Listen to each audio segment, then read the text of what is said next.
या क्षणाची मोठी बातमी शहापूरमधून समोर येते। भातसा नदीवर पोहण्यासाठी गेलेल्या तिघांचा बुडून मृत्यू झालाय।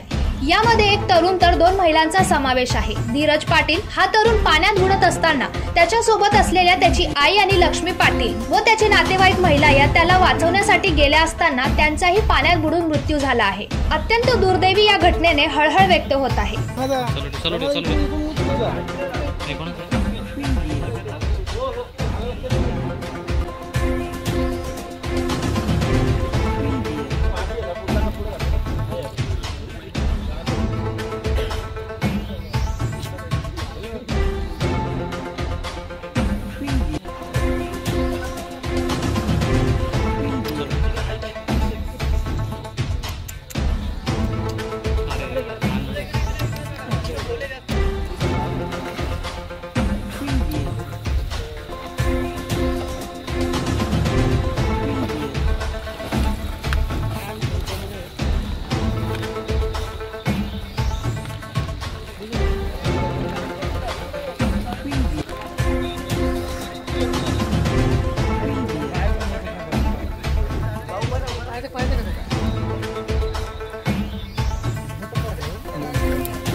गाड़ी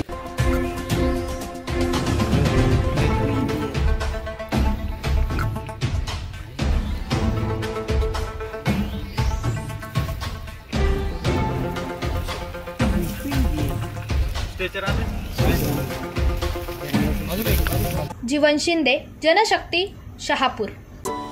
अरे तुम्ही अजून आमच्या चॅनलला सबस्क्राइब नाही केलं तर लगेच जनशक्ती चॅनलला सबस्क्राइब करा आणि बेल आयकॉनवर क्लिक करा आणि रहा अपडेट।